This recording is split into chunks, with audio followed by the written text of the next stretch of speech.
आप सभी का बहुत-बहुत नमस्कार करेंगे। न्यूज़ 21 में आप सबके साथ मैं हूँ ऋतिका पांडे। हमारा उत्तराखंड हमारा स्पेशल बुलेटिन देख रहे हैं। खबरों की शुरुआत कर रहे हैं जहां बात करेंगे शक्ति फार्म ठाकर नगर में सड़क हादसे में 55 वर्षीय सुशांत गाइन की मौके पर ही मृत्यु हो गई है। रोज की तरह सुबह काम पर निकले सुशांत गाइन को सिरसा मोड़ पर सड़क पार करते समय पीछे से आ रही ट्रक ने टक्कर मार दी। जोरदार टक्कर के कारण उनकी मौत हो गई है। सूचना मिलते ही पुलिस ने मौके पर पहुंचकर शव को कब्जे में लेकर पोस्टमार्टम के लिए भेज दिया है। हादसे के बाद परिवार और पूरे क्षेत्र में शोक का माहौल है। स्थानीय जनप्रतिनिधि संजय वछाड़ ने परिजनों से संपर्क कर सांत्वना दी है। शक्ति फार्म से सपन मंडल की स्पेशल रिपोर्ट देख रहे हैं। बहुत ही ज़्यादा गंभीर मामला है, दुखद मामला है।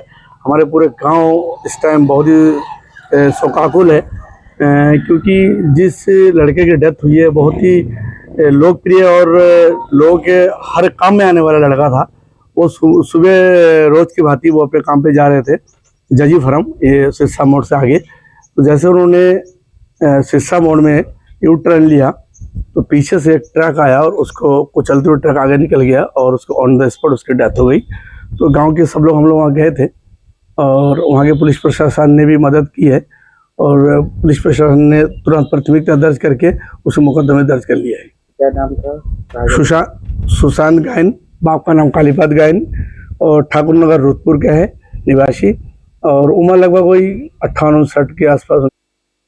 और अगली खबर की बात करें, नैनीताल और आसपास के क्षेत्रों में राष्ट्रीय स्वयंसेवक संघ आरएसएस के शताब्दी वर्ष के अवसर पर विराट हिंदू सम्मेलन का आयोजन किया गया है। आपको बता दें, डीएसए मैदान, भवाली, भीताल और मंगोली के कार्यक्रमों में महिलाओं और बच्चों ने बढ़ चढ़कर हिस्सा लिया है। महिलाएं कुमाऊं परिधान, रंगोली, कलश यात्रा के साथ शामिल हुई हैं। सभा में आरएसएस के वक्ताओं ने संगठन के इतिहास, शिक्षा, किसानों और आपदा राहत में योगदान का प्रकाश डाला। युवाओं ने जय श्री राम के नारों के साथ रैली निकाली। कार्यक्रम में नैनीताल विधायक सरिता आर्या, जिला पंचायत उपाध्यक्ष देवकी बिष्ट और अन्य नेताओं ने भाग लिया है। नैनीताल से ललित जोशी की विशेष रिपोर्ट। हरिद्वार में जिलाधिकारी के निर्देश पर सड़क सुरक्षा को लेकर आरटीओ निखिल शर्मा ने विशेष चेकिंग अभियान चलाया है। अभियान में ट्रिपल राइडिंग, बिना हेलमेट वाहन चलाने, यातायात नियमों का उल्लंघन करने वालों पर चालान के सख्त कार्रवाई की बात कही गई है। शहर के प्रमुख चौराहों और संवेदनशील स्थानों पर सघन जांच के दौरान 35 चालान काटे गए हैं और 5 वाहनों को सीज किया गया है। कई चालकों को मौके पर ही नियम पालन की हिदायत दी गई।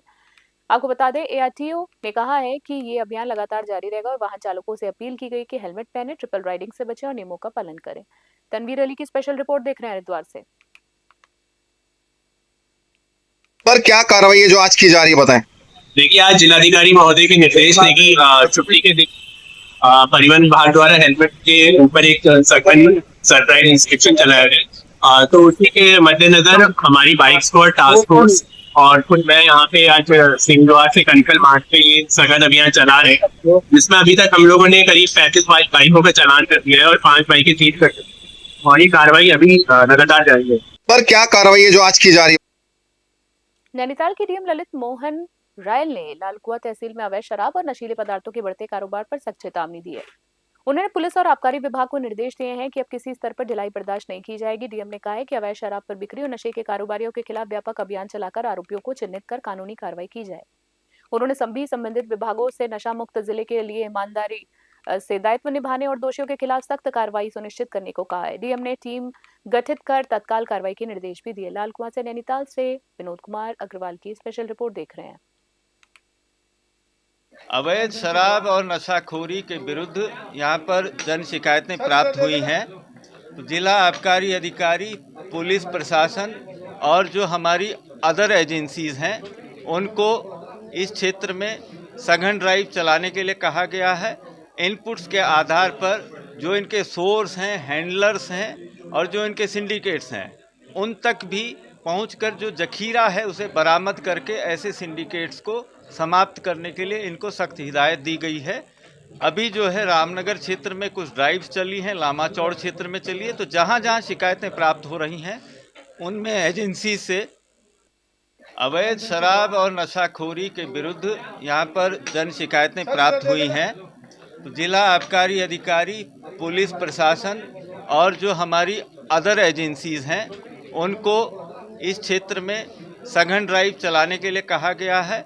इनपुट्स के आधार पर जो इनके सोर्स हैं, हैंडलर्स हैं और जो इनके सिंडिकेट्स हैं, उन तक भी पहुंचकर जो जखीरा है उसे बरामद करके ऐसे सिंडिकेट्स को समाप्त करने के लिए इनको सख्त हिदायत दी गई है।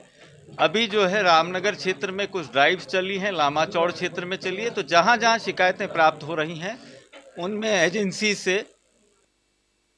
बांसपुर में पत्रकार तेजेंद्र सिंह बेदी की फर्जी फेसबुक आईडी बनाए जाने का मामला सामने आया है। आरोप है कि इस आईडी के माध्यम से मुख्यमंत्री और जिलाधिकारी के खिलाफ आपत्तिजनक पोस्ट लिखी गई है, जिसने पत्रकार की छवि को नुकसान पहुंचाने की कोशिश की है। तेजेंद्र सिंह बेदी ने बांसपुर कोतवाली में तहरीर दी है और आरोपियों के खिलाफ कार्रवाई की मांग की।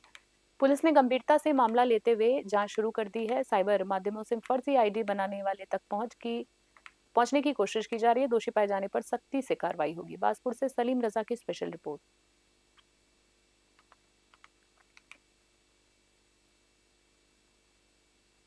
मुझे आज सुबह लगभग 11 बजे के साढ़े 11 बजे के आसपास ज्ञात हुआ मेरे परिचित द्वारा कि एक मेरी फेसबुक की आईडी है जिस पर जिलाधिकारी उधम सिंह नगर महोदय के विरुद्ध मैंने कोई समाचार प्रसारित किया है और साथ में मुख्यमंत्री महोदय का भी उसमें नाम अंकित किया गया है।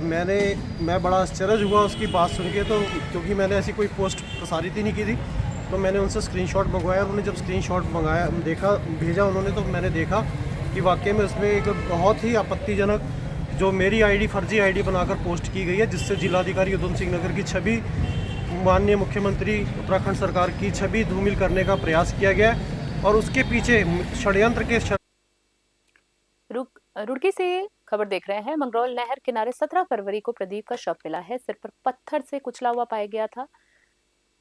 हत्या की घटना ने इलाके में सनसनी फैला दी है। आपको बता दें, एसएसपी नवनीत सिंह ने बताया कि जांच में आरोपी विनायक त्यागी हिरासत में ले लिया गया। आरोपी ने कबूल कर लिया है कि शराब की तलाश में उसने प्रदीप से मुलाकात की। ठेके से शराब नहीं मिलने पर दोनों नहर किनारे पहुंचे। शराब और नशे में 20,000 रुपए के लालच में उसने पहले गला दबाया, फिर पत्थर से वार कर हत्या कर दी। पुलिस ने खून से सनी जैकेट, पत्थर और लूटी गई रकम भी बरामद की है।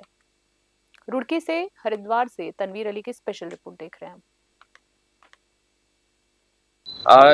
ये 17 तारीख को दोपहर को ये प्रदीप कुमार, ये भूसीपुरा मंगलौर कोतवाली क्षेत्र, इनकी डेड बॉडी बरामद हुई थी मंगलौर में नहर पट्टी किनारे, नहर पट्टी से लगभग 50 मीटर अंदर, और इनके सिर पे एक घाव का निशान था। तो इसमें 103 BNS के तहत इसमें मर्डर का केस रजिस्टर हुआ कोतवाली मंगलौर में, और इसमें CIU और कोतवाली मंगलौर ने बहुत अच्छा काम किया और कम्प्लीटली ब्लाइंड मर्डर था। CCTV से इसमें हमें लीड मिली थी और CCTV में 2 लोग जाते हुए दिखाई दिए, तो उससे जो संदिग्ध हमें जब पता चला तो उसी की लगातार तलाश की जा रही थी। तो ये कल देवबंद राय पे से मिलती जुलती एक हुलिये का व्यक्ति को जब हिरासत में लेकर पूछताछ की गई।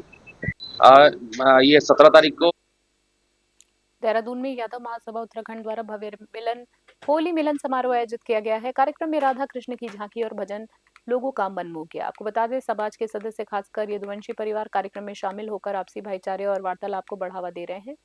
मुख्य अतिथि डिम्पल यादव ने कहा है कि यादव समाज को बच्चों, विशेषकर बालिकाओं को शिक्षित कर आत्मनिर्भर बनाना चाहिए। उन्होंने विवादित फिल्म यादव जी की लव स्टोरी पर भी खुलकर विरोध करने की बात भी कही।